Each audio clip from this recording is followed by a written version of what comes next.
Because of Winn Dixie, Chapter 7 by Kate DiCamillo, read by Stacy Kingery. Back when Florida was wild, when it was consisted of nothing but palmetto trees and mosquitoes so big they could fly anywhere with you. Miss Franny Block started in, and I was just a little girl no bigger than you. My father, Herman W. Block, told me that I could have anything I wanted for my birthday, anything at all. Miss Franny looked around the library. She leaned in close to me. I don't want to appear prideful, she said, but my daddy was a very rich man. A very rich man. She nodded and then leaned back and said, and I was a little girl who loved to read. So I told him, I said, Daddy, I would most certainly love to have a library for my birthday. A small little library would be wonderful. You asked for a whole library? A small one, Miss Franny nodded. I wanted a little house full of nothing but books, and I wanted to share them too. And I got my wish. My father built me this house, the very one we are sitting in now.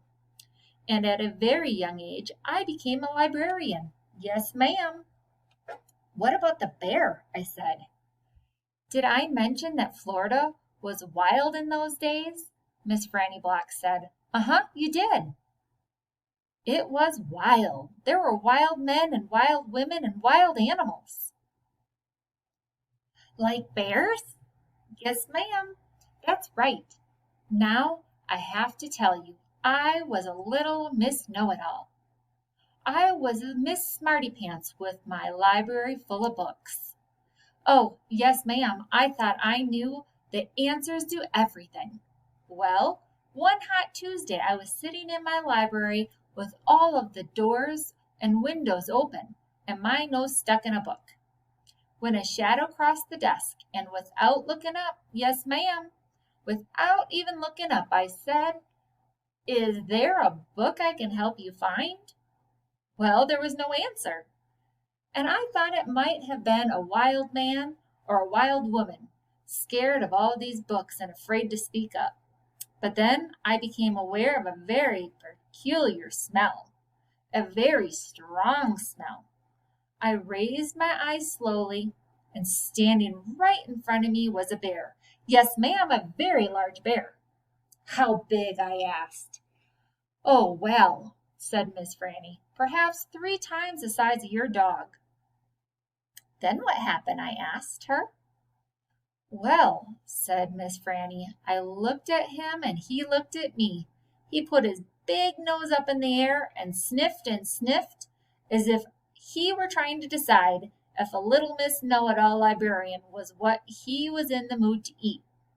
And I sat there, and then I thought, well, if this bear intends to eat me, I am not going to let it happen without a fight. No, ma'am.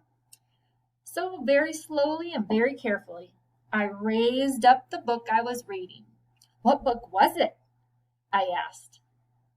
Why, it was War and Peace, a very large book. I raised it up slowly, and then I aimed it carefully, and I threw it right at that bear and screamed, be gone! And you know what?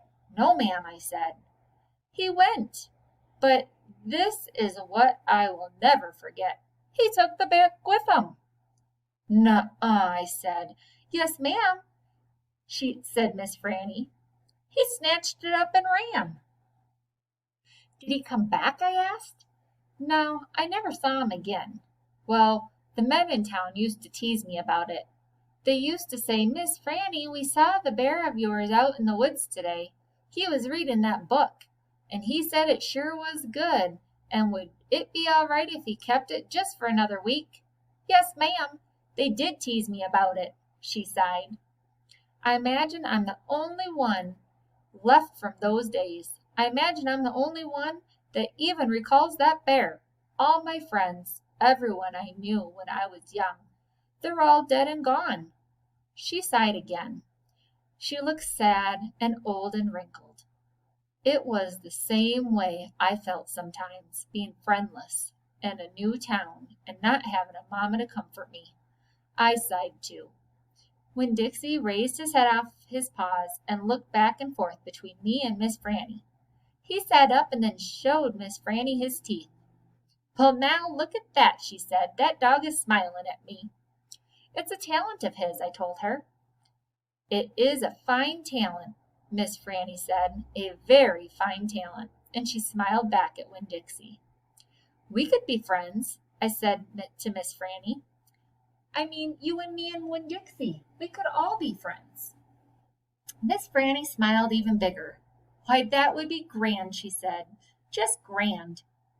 And right at that minute, right when the three of us had decided to be friends, who should come marching into the Herman W. Block Memorial Library but old pinched-up face Amanda Wilkinson.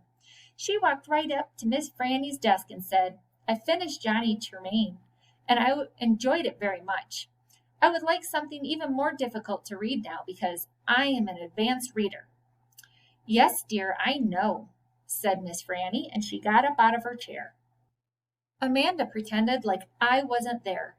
She stared right past me. "Are dogs allowed in the library?" she asked Miss Franny as they walked away. "Certain ones," said Miss Franny, "a select few." And then she turned around and winked at me. I smiled back. I had just made my first friend in Naomi, and nobody was going to mess that up for me, not even old pinched face Amanda Wilkinson.